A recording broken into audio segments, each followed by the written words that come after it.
आपको कैसे पता चलेगा कि आपको नॉर्मल डिलीवरी की दर्दें लगेंगी या नहीं? ये आपको आपकी डॉक्टर कन्फर्म बताएगी। वो कैसे बताएगी? वो आप खुद भी घर पे जज कर सकते हैं खुद को। आप खुद को कैसे जज करेंगे? अब डॉक्टर आपको चेक करने के बाद ही आपको बताएगी कि आपको नॉर्मल लेबर लगेगी या नहीं। अब देखना क्या होता है, डॉक्टर ने चेक क्या करना होता है, बेसिकली आपसे आप एक टेस्ट लिया जाता है, आपकी बॉडी का टेस्ट। आपसे 5 सवाल करने होते हैं और पाँचों सवालों के जवाब में अगर हर एक सवाल 2 नंबर का होता है। अगर आपके वो 5 सवालों में से आपके 5 नंबर आ गए, तो 5 से ऊपर-ऊपर हैं तो आपकी नॉर्मल डिलीवरी है, 5 से नीचे हैं तो आपकी नॉर्मल डिलीवरी नहीं है। अगर पहले हफ्ता जिस वीक में आपने चेक करवाया है, 38 वीक्स पर आपको चेक करवाना होता है। 38 वीक से पहले आप ये चेक नहीं करवा सकते। 38 वीक्स पे अगर आपका नंबर 5 से नीचे हैं तो आप 39 वीक्स पे दोबारा चेक करवाएँगे। अगर 39 वीक्स पे आपके जो नंबर पिछले वाले से स्कोर अब बढ़ रहे हैं, तो समझ लें ठीक है। अगर आपके उतने ही हैं, तो फिर आपकी नॉर्मल लेबर की तरफ कम रुझान है आपकी बॉडी का। ठीक है?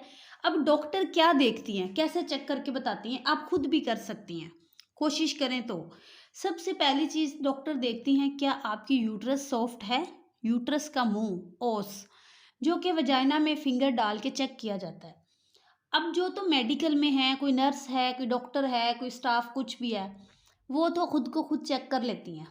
क्योंकि जब आपने जाना है वॉशरूम में, फ्लश में बैठना है, तो अपनी वजाइना में खुद फिंगर डालनी है और आपको सामने वो ओस पड़ी हुई नज़र आएगी, बच्चेदानी का मुँह पड़ा हुआ, अगर आपने उसको चेक करना है या आप किसी डॉक्टर को चेक करवा लें, आपकी नॉलेज के लिए है ये वीडियो, को आपको कैसे पता चलेगा कि आपको दर्दें लगेंगी या नहीं, ठीक है? आप डॉक्टर आपको पता होगा तो आप अपने डॉक्टर से सवाल कर सकती हैं, क्या मेरे अंदर ये चीज़ है? अब यूट्रस नरम, वो बच्चेदानी का जो मुँह होता है सॉरी, उसको देखना होता है डॉक्टर ने कि वो नरम है या नहीं। अगर तो वो नरम है, तो आपके इसके 2 नंबर मिलेंगे, ठीक है? अगर वो कम है, नरम होनी शुरू हो गई है, सॉफ्ट अभी वो, तो फिर उसको आपको 1 नंबर मिल जाएगा, पहला सवाल। दूसरा सवाल, डायलिटेशन यानी कि जो ओस है, जो जिसको हमने नरम होता हुआ देखा है, वही सर्विक्स वो ओपन होना शुरू हो गई है या नहीं? अक्सर 8वें महीने में ओपन होना शुरू हो जाती हैं उन औरतों की जिनके पहले बच्चे होते हैं। जिनके पहले बच्चे नहीं होते, उनकी 38 वीक्स पे जाके ओपन होना शुरू होती है। अब 38 वीक्स पे आपने चेक करवा लिया है, 38 वीक कंप्लीट होने की ज़रूरत नहीं है, 37 कंप्लीट हूँ, 38 वीक स्टार्ट हूँ, तो आप चेक करवा सकते हैं।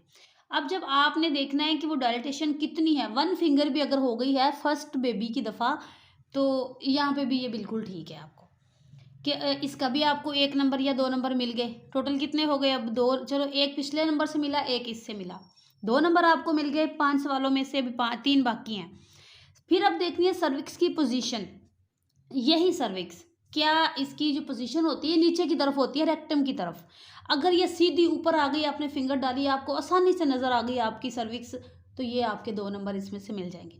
अगर ये सर्विक्स बिल्कुल नीचे पीछे पड़ी हुई है, आपका हाथ पहुँच ही नहीं रहा उस तक, आपको मिली ही नहीं है यूट्रस, वो वजाइना का मुँह, वजाइना में फिंगर डालने से आपको बच्चेदानी का मुँह मिला ही नहीं है, तो फिर ये आपको इसमें से कम नंबर मिलेंगे।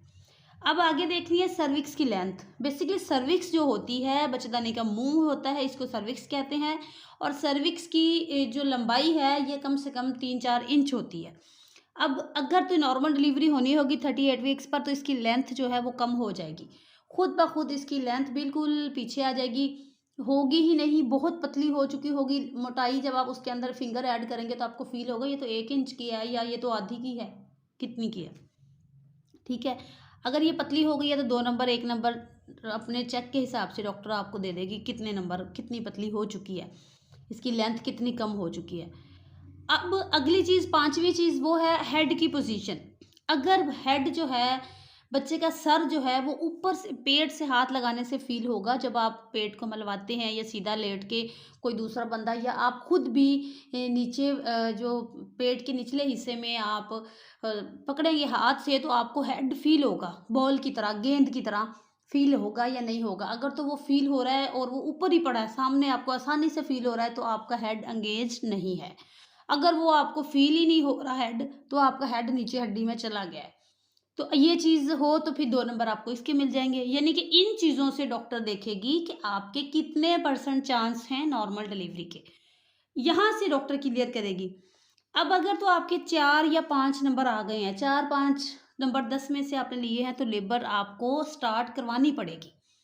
क्योंकि लेबर की तरफ हैं, लेकिन आपको लेबर की हल्की-फुल्की दर्द जब होगी, आपको मेडिसिन देनी पड़ेगी, ड्रिप इंजेक्शंस लगवा के लेबर तेज़ करवानी पड़ेगी।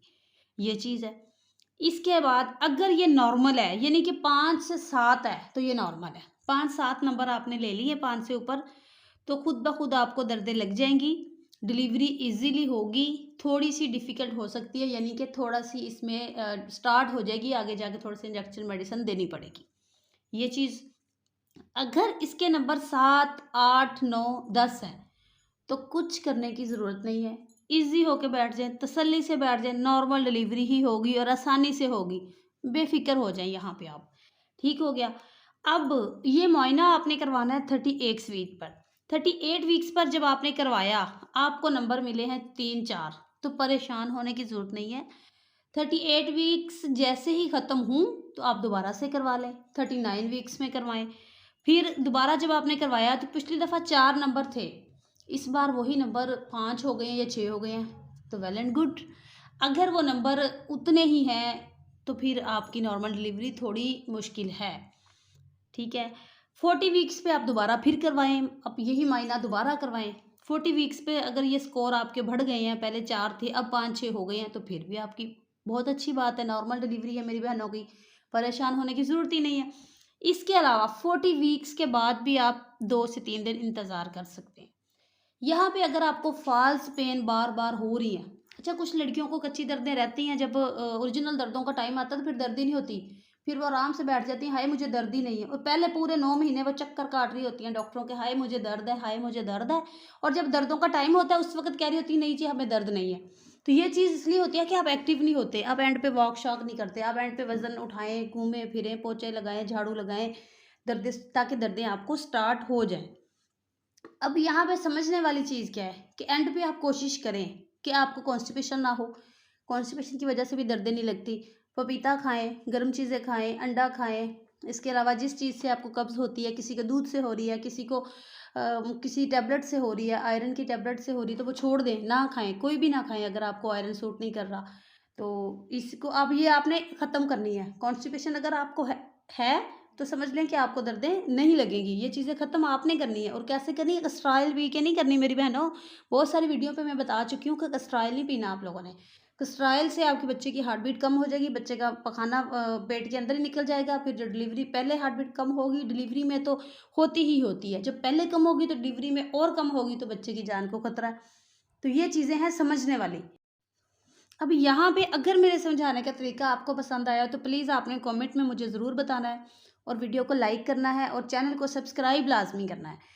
अगर कोई किसी का क्वेश्चन है तो आप मुझे ज़रूर मैसेज करें, इंस्टा पर करें, वीडियो पे के कमेंट में करें, मैं आपको ज़रूर रिप्लाई दूँगी। Thank you very much.